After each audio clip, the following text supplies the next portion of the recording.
কোন জমিতে কোন ফসল অধিক পরিমাণে উৎপাদন হবে সেই সমস্ত বিষয়ে ব্লক তৈরি করে কৃষকদেরকে এই সমস্ত ফসল উৎপাদনের জন্য সরকারের পক্ষ থেকে কোনো উদ্যোগ গ্রহণ করা হবে কিনা।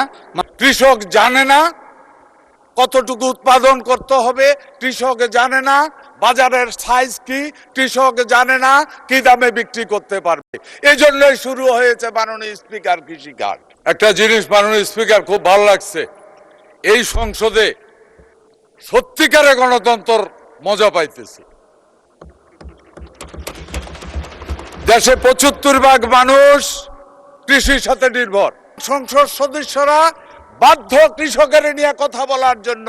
এটাই গণতন্ত্রের মজা। মাননীয় স্পিকার, যে মুহূর্তে দাঁড়িয়ে আমি আজকে প্রশ্ন করছি সেই মুহূর্তে আমার এলাকার কৃষক সমাজ দিশেহারা। একদিকে ডিজেল সংকট, পেট্রোল সংকট সহ সব মিলে এবং পাশাপাশি দ্রব্যমূল্যের চরম ঊর্ধ্বগতি। এমতো অবস্থায় মাননীয় মন্ত্রীর কাছে আমার জানার বিষয় সম্পূরক প্রশ্ন হলো যে আমার এলাকার কৃষক সমাজ দেশের চাহিদা বোঝে না, দেশের আগামীর অগ্রগতির ভিত্তি আনোয়ার ইস্পাত, স্ট্রংগেস্ট স্টিল সিন্স 1978 জন্য কতটুকু কি প্রয়োজন সেটি তাদের জানা নেই। এজন্য ব্যাপক ভিত্তিক যেটাতে লাভ বেশি সেটাতে তারা ব্যাপক ভিত্তিক এগিয়ে যায়। ফলে দেখা যায় ব্যাপক ভিত্তিক আলু আবাদ হয়। আবার এখন ভুট্টার মৌসুমে এত বেশি ভুট্টা উৎপাদন হচ্ছে যে তারা তো দেশের চাহিদা বোঝে না। এমতো অবস্থায় প্রতিটি শস্যের দেশের চাহিদা কত এবং আমাদের উৎপাদন ক্ষমতা কত। আমার এলাকায় এমন কোনো ফসল নাই যেটা উৎপাদন। মাননীয় সদস্য, আপনি প্রশ্ন করুন দয়া করে, নট স্টেটমেন্ট। জি মাননীয় স্পিকার, আপনাকে ধন্যবাদ।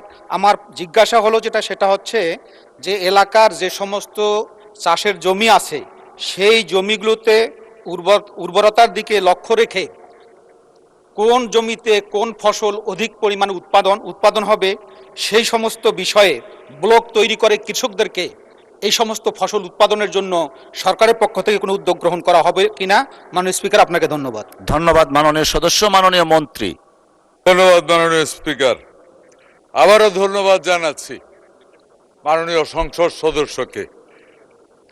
একটা জিনিস মাননীয় স্পিকার খুব ভালো লাগছে, এই সংসদে সত্যিকারে গণতন্ত্র মজা পাইতেছে।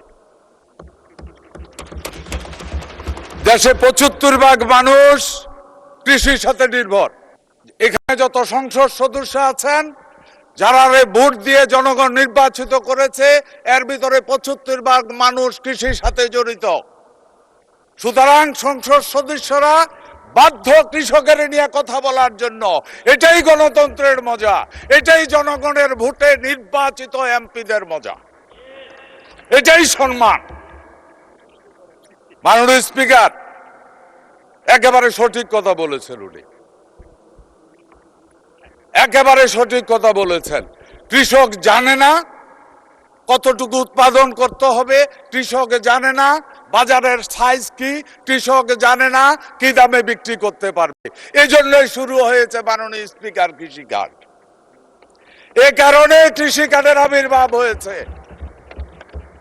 এই কৃষি কার্ড এমন এক কার্ড, এই কার্ডের ভিতরে মাননীয় সংসদ সদস্য, মাননীয় স্পিকার, আপনার মাধ্যমে আমি মাননীয় সংসদ সদস্যকে জানাতে চাই, এই কার্ডের মাধ্যমে এই কার্ডের সব ডাটা থাকবে।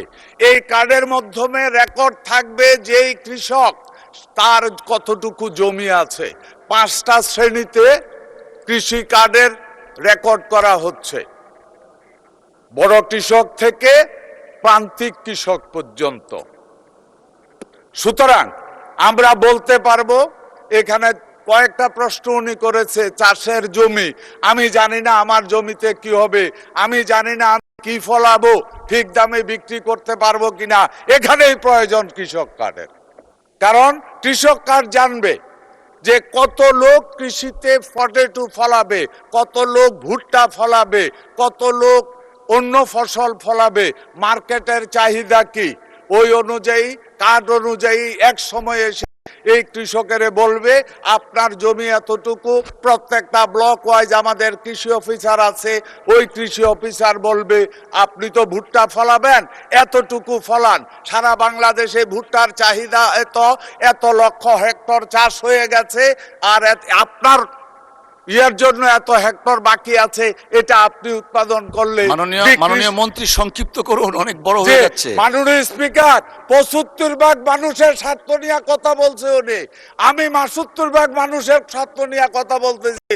মাননীয় স্পিকার, এই সংসদে চালাইতে বহুত টাকা খরচ, কিন্তু মেজরিটি লোক ওই ৭৫%। মাননীয় স্পিকার, একটু সময় দেন, দেশের উপকার হইতেছে, কৃষকের উপকার হচ্ছে। এই কৃষকের অর্থনীতি শক্তিশালী হইলে, কৃষকের মেরুদণ্ড শক্তিশালী হইলে দেশের মেরুদণ্ড শক্তিশালী হবে। মাননীয় স্পিকার, ধন্যবাদ।